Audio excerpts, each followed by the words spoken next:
आदाब। दो रुख में आपका इस्तकबाल करते हैं। मैं हूं आपके साथ सना वारिस। महाराष्ट्र में इन दिनों नए नए इंकशाफात से सियासी हलचल मची हुई है। रोजाना एनसीबी के जोनल डायरेक्टर समीन वानखेड़े को लेकर नए इंकशाफात करने वाले महाराष्ट्र हुकूमत में वजीर नवाब मलिक ने अब महाराष्ट्र के साबिक वजीर आला देवेंद्र फडणवीस पर संजीदा इल्जामात आयद किए हैं, जिसके बाद सियासी वार पलटवार में इजाफा देखा जा रहा है। महाराष्ट्र के वजीर नवाब मलिक ने महाराष्ट्र के साबिक वजीर आला देवेंद्र फडणवीस पर ड्रग्स माफिया की पुश्तपनाही करने का इल्जाम लगाया। इन्होंने एक प्रेस कॉन्फ्रेंस के दौरान कई नाम गिनवाए जिनकी सरपरस्ती का देवेंद्र फडणवीस पर इल्जाम आयद किया है। उधर देवेंद्र फडणवीस ने तमाम इल्जामात को खारिज किया है और पलटवार करते हुए कहा कि अंडरवर्ल्ड के साथ नवाब मलिक के ताल्लुकात पाए जाते हैं। दिवाली के बाद इन बातों को मंजरे आम पर लाया जाएगा और इसका सबूत एनसीपी सरबराह शरद पवार को भी दिया जाएगा। इल्जामात और जवाबी इल्जामात के बाद महाराष्ट्र की सियासी गर्मी में इजाफा देखा जा रहा है। आज इसी मौजू पर जानेंगे दो खास मेहमानों से उनका रुख। प्रोग्राम दो रुख में दो खास मेहमान हमारे दरमियान मौजूद हैं। योगेश वर्मा साहब जो कि मुंबई बीजेपी सेक्रेटरी हैं, आपका इस्तकबाल करते हैं। साथ ही साथ एक और खास मेहमान हमारे दरमियान मौजूद हैं, विद्या चौहान साहिबा जो कि एमएलसी हैं एनसीपी से, आपका भी वेलकम करते हैं खास प्रोग्राम दो रुख में। दोनों से बातचीत का सिलसिला हम शुरू करेंगे, लेकिन उससे पहले देवेंद्र फडणवीस और नवाब मलिक ने रद्द-ए-अमल क्या कुछ इजहार किया है वो सुन लेते हैं। मामला महाराष्ट्र में ड्रग के बड़े कारोबार का है। कल मैंने कहा था कि देवेंद्र फडणवीस का एक वजह इसी शहर में रहता है, नीरज गुंडे, जिसको पूरी तरह से पिछली सरकार में मुख्यमंत्री निवास में एक्सेस था, मुख्यमंत्री कार्यालय में एक्सेस था, सारे अधिकारियों के चैम्बर में एक्सेस था, सारे पुलिस के ट्रांसफ़र वो तय करता था, ब्यूरोक्रेसी की ट्रांसफ़र वो तय करता था और पूरी तरह से उगाही उसी के जरिए महाराष्ट्र में की जाती थी। पूरा ड्रग का मास्टरमाइंड, ड्रग के खेल का मास्टरमाइंड। हमें लगता है महाराष्ट्र का पूर्व मुख्यमंत्री है क्या, ये सवाल हमारे दिमाग में खड़ा हो रहा है। मैं ये पूछना चाहता हूं कि किसी तीसरे आदमी के साथ फोटो आने से अगर बीजेपी का ड्रग कनेक्शन बनता है तो राष्ट्रवादी कांग्रेस के मंत्री नवाब मलिक, इनके साथ रहने वाले उनके जवाई, इनके घर में गांजा अगर या इनके पास गांजा अगर मिलता है तो इस रेशियो से पूरी राष्ट्रवादी कांग्रेस पार्टी यही ड्रग्स की किनपिन होनी चाहिए। लेकिन मैं ऐसी बातें करता नहीं हूं। वो हिंदी में कहते हैं खिसियानी बिल्ली खंबा नोचे, इस प्रकार की अवस्था नवाब मलिक की हुई है। लेकिन मैं इतना ही कहना चाहता हूं, अब उन्होंने एक फुलझड़ी जलाई है तो बम तो फूटेगा और दिवाली के बाद फूटेगा, और दिवाली के बाद नवाब मलिक इनके अंडरवर्ल्ड के साथ क्या संबंध है इसके सबूत मैं आपको भी दूंगा और राष्ट्रवादी कांग्रेस पार्टी के जो अध्यक्ष है श्री शरद पवार जी, इनको भी मैं वो सबूत दूंगा। सबसे पहले सवाल मैं आपसे करना चाहूंगी विद्या चौहान साहिबा, चूंकि नवाब मलिक रोजाना इंकशाफात किए जा रहे हैं, आज उन्होंने साबिक वजीर आला देवेंद्र फडणवीस को लेकर जो प्रेस कॉन्फ्रेंस की और जिसका जवाब देवेंद्र फडणवीस ने दिया, ये बताइएगा कि नवाब मलिक के इन इल्जामात के माने क्या निकाले जाएं। लोग ये पूछ रहे हैं कि और किन किन लोगों के नाम आने वाले दिनों में सामने आ सकते हैं। नवाब मलिक साहब ने जो भी आरोप किए हैं वो बेबुनियाद नहीं है। जब से ये सब शुरू हुआ है तब से उन्होंने ये कहा है कि अब आज उन्होंने जो इल्जाम लगाया है कि देवेंद्र फडणवीस जी मुख्यमंत्री थे, फिर उन्होंने वानखेड़े का इसमें ट्रांसफर उन्होंने ही किया था, और जो कुछ कर रहे हैं हम लोग ये कहना चाहते हैं कि एनसीबी की जो टीम है वो उन्होंने जो कुछ किया है, यानी मुझे लगता है ये सब एक बड़ी साजिश है। और ये बातें हमेशा आपको याद रखनी चाहिए कि हमने इल्जाम लगाए नहीं। अभी वानखेड़े जी की दूसरी पत्नी है, वो बार बार ये कहती है कि हमारे फैमिली को घसीटा जा रहा है, घसीटा जा रहा है। लेकिन उन्होंने ये समझना चाहिए कि जिन्होंने इन्होंने जो अपना सर्टिफिकेट दिया है, एसएससी प्रमाण पत्र जारी किया है, वो झूठा है, इतना ही कह रहे हैं हम लोग। लेकिन अगर वो झूठा है तो यहाँ के जो संवैधानिक पद पे जो बैठे अरुण हल्दर, वो दिल्ली से मुंबई आके उनके साथ बैठते हैं, ये कैसा हो जाता है? रामदास अठौले एक खासदार है, वो भी उनके घर जाते हैं। तो इतने ये वीआईपी क्यों है? अगर उन्होंने अपने जात प्रमाण पत्र में ये बात फोर्जरी की है तो हम लोग सिर्फ और इस पर तकरार भी जारी है। लेकिन आज जो इंकशाफात किए हैं, आज जो आरोप लगाए हैं नवाब मलिक साहब ने साबिक वजीर आला देवेंद्र फडणवीस पर, जिसका देवेंद्र फडणवीस ने जवाब भी दिया है, इसके माने क्या निकाले जाएं? पुख्ता सबूत आपके पास है। उधर देवेंद्र फडणवीस साहब ये कह रहे हैं कि दिवाली हो जाने दीजिए, उसके बाद हम बम फोड़ेंगे। ये देखिए, बम फोड़ने की बात जो की है फडणवीस जी ने, मुझे लगता है जो खुद एक सीएम के पद पे बैठे हुए थे और एक जिम्मेदार नेतृत्व है महाराष्ट्र का, इस तरह से वो बात करते हैं, वो उन्हें शोभा नहीं देती। क्योंकि देखिए, उन्होंने जिम्मेदाराना वक्तव्य करना चाहिए।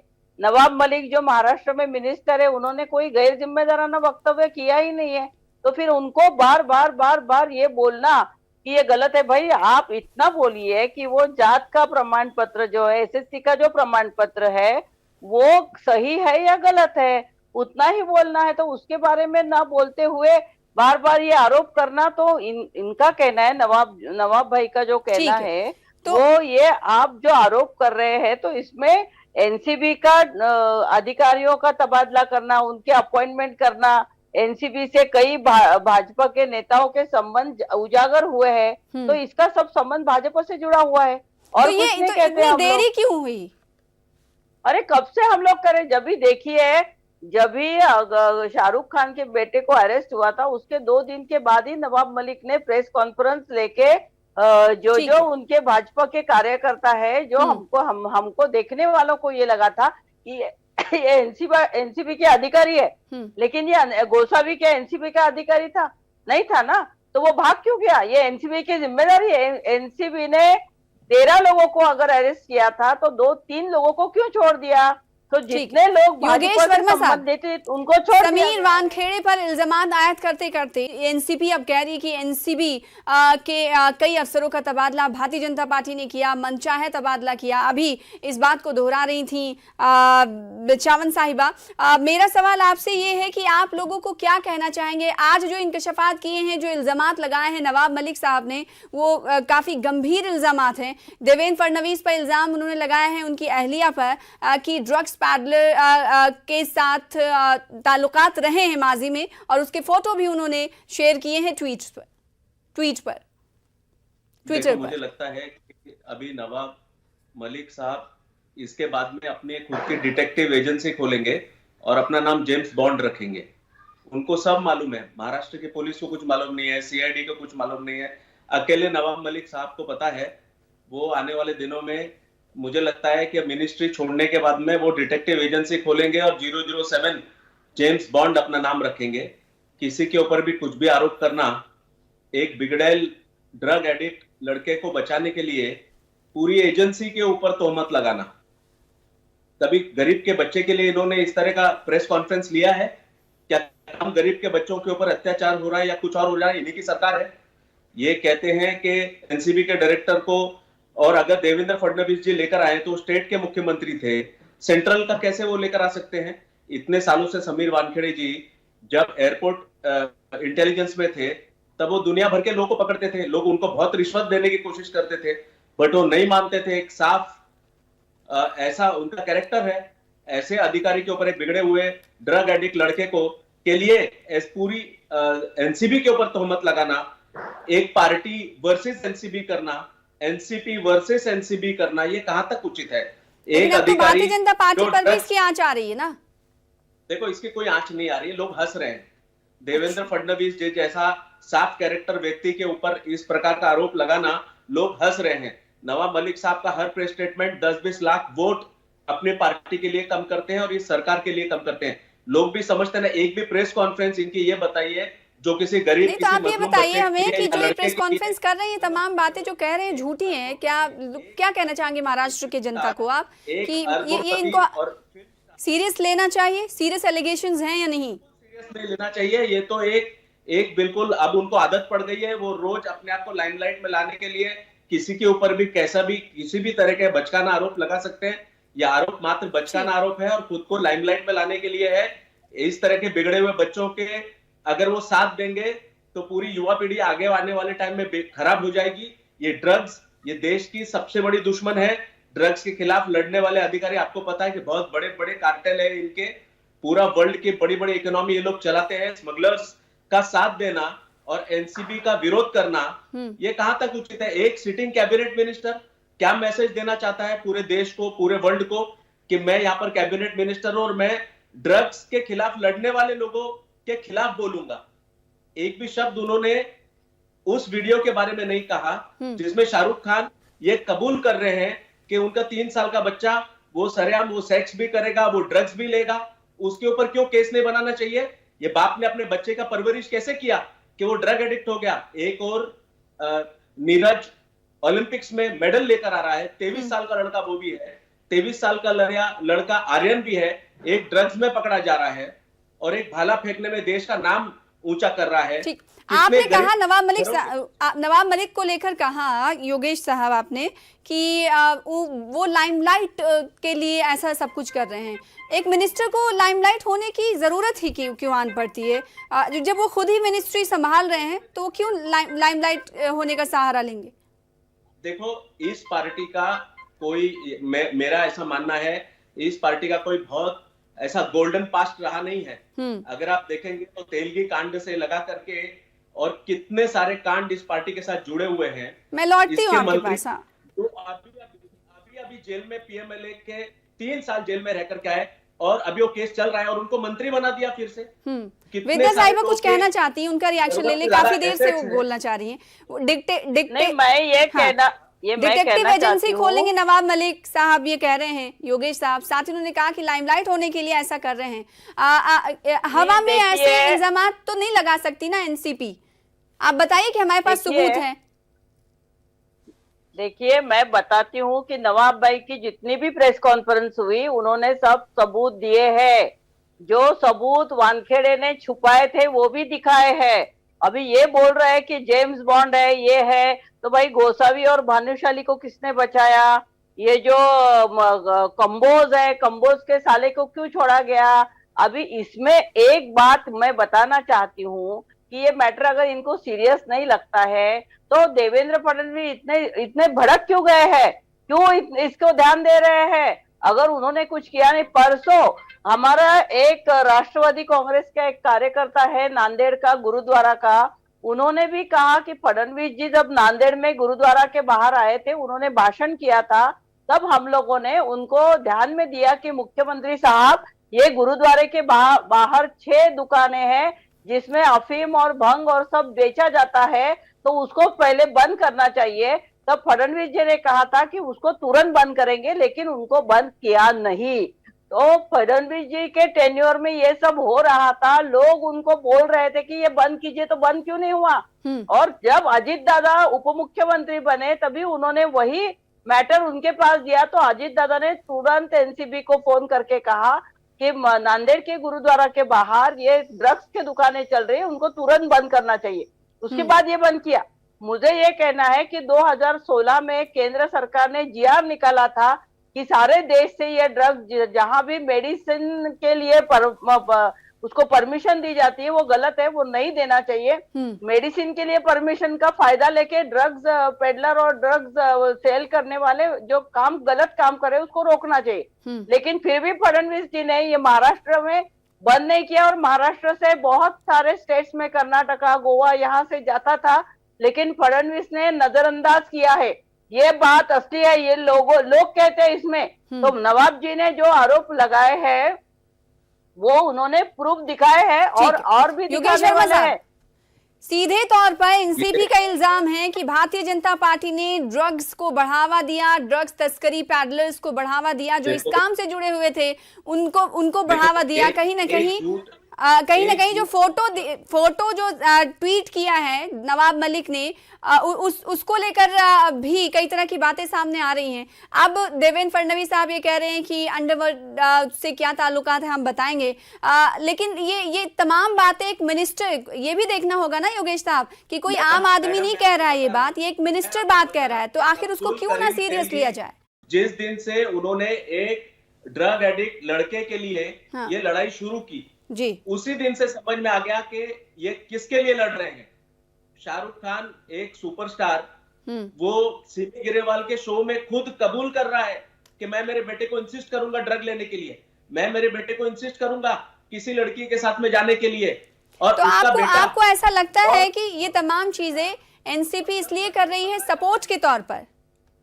ये सपोर्ट के तौर पर, ये पूरे देश में अलग अलग कोई ड्रग लॉर्ड्स होंगे, उनको ये मैसेज देना चाहती है कि आप यहाँ पर आइए, यहाँ पर आप सुरक्षित हैं और यहाँ पर आप अपना काला कारोबार कर सकते हैं। हमने कैबिनेट मिनिस्टर आगे करके रखा हुआ है, जो एनसीबी के लोग अगर आपको किसी को पकड़ेंगे तो वो उसके ऊपर धावा बोल देगा, उसके जात प्रमाण पत्र मांगेगा, उसकी जांच में विघ्न डालेगा। वो जो खुफिया तंत्र का उपयोग करते हैं जिसमें खबरियों का एक नेटवर्क होता है, उसको सार्वजनिक करेंगे और इस प्रकार से वो एनसीबी की महाराष्ट्र में कमर को तोड़ के रख देंगे ताकि वर्ल्ड के सारे बड़े बड़े ड्रग लॉर्ड्स इस मुंबई में आके जम जाए और उनको अपना एक बॉस मिल जाए और वो बॉस एनसीबी के खिलाफ लड़ता रहे और महाराष्ट्र के और मुंबई के स्कूल में, कॉलेजेस में ड्रग्स की गंगा बहने लग जाए। ठीक है, कितनी शर्मनाक बात है। बड़े बड़े इल्जामात विद्या चौहान साहिबा एनसीपी पार्टी पर भारतीय जनता पार्टी लगा रही है। आपने सुना कि एनसीपी का मकसद क्या है, एनसीबी की कमर तोड़ देना और पूरी तरीके से ड्रग पैडलिंग का जो कारोबार है अपने हाथ में ले लेना। ये देखिए, मैं आपको बताना चाहती हूँ कि एनसीबी के लिए कोई ये नहीं हो रहा है। ये वानखेड़े जी अपना जात प्रमाण पत्र झूठा बनाए हैं। जात प्रमाण पत्र का इस जात से क्या संबंध है? जात प्रमाण पत्र का एक अधिकारी जो है, उन्होंने प्रसिद्ध है, ये काम किया है कि उनको सर्टिफिकेट देने के लिए उनके घर पहुंच गए, तो ये गलत काम है, इसलिए हम लोग उसके लिए आवाज उठा रहे। तो हम लोग ये कहना चाहते हैं कि अरुण हल्दर जो आए थे, अरुण हल्दर आए थे, वो किस लिए आए थे? उनको वहां दिल्ली में बैठ के ये करना चाहिए था, लेकिन ये नहीं हो रहा है मैडम। ये जो अभी भाजपा बोल रही है ना, भाजपा पूरे देश का अटैक। होगी। आपके सवाल लाजमी है, लेकिन एक सवाल ये भी बहुत जरूरी है योगेश वर्मा साहब, जिसका जवाब आपको भी देना चाहिए। कुछ देर पहले मैंने सवाल किया था कि एक मिनिस्टर जब इस तरह के सीरियस एलिगेशंस लगाता है तो उसको आम आदमी पार्टी सीरियस ही ना समझेगा। उन्हें वो कोई आम आदमी नहीं है ना, जो इस पोस्ट पर रहते हुए उन्हें लाइमलाइट की क्या जरूरत है? ये सोची समझी रणनीति है। क्या है रणनीति के जरिए क्या करने की जरूरत है? ये क्या है सोची समझी रणनीति? फरार हो गया था हफ्ता वसूली के कांड में, मुंबई का पुलिस कमिश्नर ने उसके ऊपर आरोप लगाया था। मैडम, ये बहुत बड़ा वसूली की सरकार है, इनको इसी प्रकार के लोग चाहिए। आपने देखा कि ये पास्ट कोई बहुत अच्छा नहीं है। कभी मंत्रालय से और दुबई पे फोन जाते थे, कभी यहाँ पर तेल का घोटाला होता है, कितने सारे बैंकों को खा जाने का काम यहाँ पर चल रहा है। तो ये सब किस पार्टी के लोग हैं ये भी आपको बताना चाहिए। जब पूर्व गृह मंत्री खुद फरार थे, आज पहली बार वो नजर आए हैं गृह मंत्री होते हुए, उनके ऊपर कितना सीरियस एलिगेशन है। इन्हीं के नेतृत्व में, इन्हीं के पार्टी के पास में होम मिनिस्ट्री है और यहाँ के बहुत बड़े व्यवसायी के घर के नीचे जीप में बम रखे जाते हैं। क्यों रखे जाते हैं उसका भी तो ये होना चाहिए कि आखिर ये पार्टी क्या करना चाहती है। आखिर यह आरोप का सिलसिला क्यों बंद नहीं हो रहा है? क्यों एक अधिकारी वही तो हम जानना चाहते हैं कि opposition party Bharatiya Janata party इन इल्जामात को, इन आरोपों को किस तरह से देखती है और महाराष्ट्र की आवाम के साथ साथ हिंदुस्तान की आवाम से क्या कहना चाहेगी कि एनसीपी या महाविकास आघाड़ी सरकार इस वक्त जो इल्जामात आप पर भारतीय जनता पार्टी, एक सेकंड सुन लीजिए योगेश साहब, इस वक्त आपकी पार्टी पर और कई लीडरान पर एनसीबी के अब शुरू हुआ है कि आपकी पार्टी भी निशाने पर आ रही है, जो ट्वीट किया और जो फोटो शेयर किया नवाब मलिक ने। तो सवाल यही उठता है ना कि वो क्यों करना चाह रहे हैं आप लोगों के खिलाफ ऐसा? चाहते हैं ये अपनी डेयरिंग दिखाना चाहते हैं, ये ऐसा बताना चाहते हैं कि मैं एक ऐसा बिंदास व्यक्ति हूं जो किसी को भी दबा सकता हूं। मैं इस मीडिया का और मेरे पद का इस्तेमाल करते हुए सबसे पहले मैंने एनसीबी को दबाने की कोशिश की, एक अधिकारी को दबाने की कोशिश की। अब अपोजिशन लीडर को दबाने की कोशिश करना, नाम खराब करने में क्या जाता है? एक फोटो जिसका पूरा स्पष्टीकरण देवेंद्र जी ने बताया कि किसी इवेंट में आकर के किसी ने साथ में फोटो खिंचाई है, एक फोटो के बलबूते पर आप नाम खराब करना चाहते हो। आप ऐसे हर व्यक्ति का मुंह बंद करना चाहते हो जो ड्रग लॉबी के खिलाफ लड़ेगा, जो ड्रग लॉबी के खिलाफ आवाज करेगा, जो ड्रग्स बेचने वालों के खिलाफ अपनी आवाज बुलंद करेगा। ऐसे लोग की आप आवाज बंद करना चाहते हो। आप शाहरुख खान के लिए तो टीवी पर आते हो, किसी गरीब बच्चे के लिए कभी टीवी पर आए क्या? कभी आपने किसी मजलूम के लिए, किसी सताए हुए के लिए आप कभी टीवी प्रेस कॉन्फ्रेंस की? महाराष्ट्र के किसान के लिए कभी प्रेस कॉन्फ्रेंस की?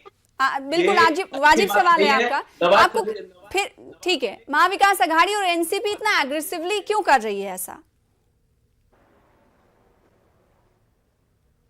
हाँ जी, महाविकास आघाड़ी और एनसीपी ऐसा क्यों कर रही है? फिर आए दिन रोज नए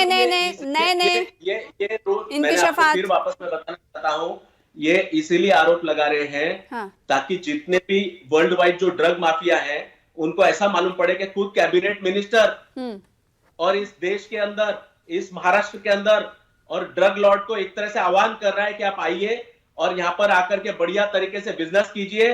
कोई भी अधिकारी आपके खिलाफ अगर कोई एक्शन लेगा तो मैं उसके बीच में आकर के उस अधिकारी को अपना जगह दिखा दूंगा। ठीक है, ये तो अधिकारियों तक बात सीमित हो गई, एनसीबी के अधिकारियों तक बात सीमित हो गई, लेकिन बात अब वहां से निकलकर साबिक वजीर आला, साबिक सीएम देवेंद्र फडणवीस पर पहुंच चुकी है ना।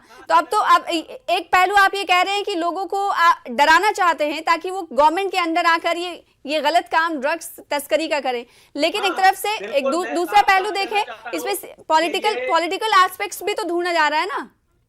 कोई इसके माने क्या है? इसके अंदर कोई पॉलिटिकल एस्पेक्ट नहीं है।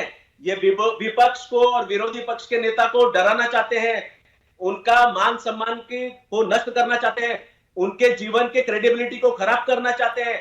वो ये चाहते हैं कि आने वाले दिनों में वो कुछ नहीं बोले, वो चुपचाप होकर बैठ जाएं। जब कभी महाराष्ट्र के अंदर ड्रग्स की कोई विषय आएगा तो कोई उनके खिलाफ कुछ नहीं बोले, क्योंकि ये उस ड्रग्स के पेडलर्स का एक बहुत बड़ा वकील। ठीक, अब एक आखिरी सवाल आपसे करना चाहेंगे योगेश वर्मा साहब। जब नवाब मलिक ने इल्जामात लगाए साबिक वजीर आला देवेंद्र फडणवीस पर, देवेंद्र फडणवीस ने पलटवार करते हुए कहा कि दिवाली हो जाने दीजिए, बम हम फोड़ेंगे।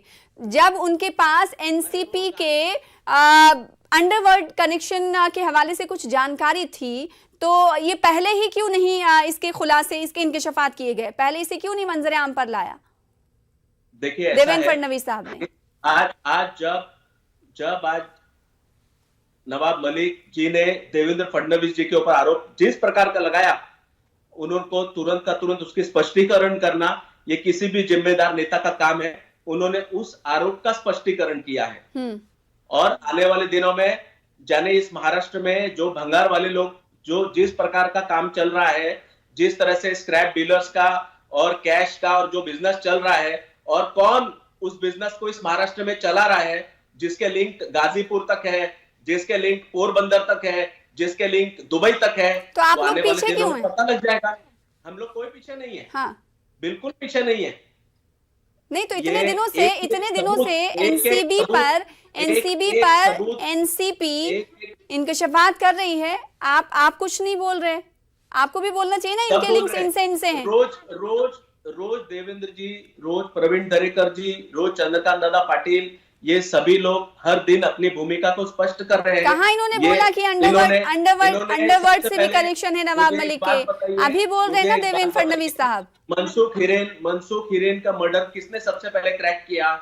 ये महाराष्ट्र पुलिस के ही लोग और पुलिस के सिटिंग अधिकारी। बहरहाल ये कहा जा सकता है कि रोज नए इंकशाफात से सियासी हवा को तेजी मिली है। अब देखना होगा कि ये तूफान कहां पर जाकर रुकता है। बेहद शुक्रिया अदा करना चाहेंगे योगेश वर्मा साहब हमारे साथ जुड़ने के लिए, दो रुख में भारतीय जनता पार्टी का स्टैंड रखने के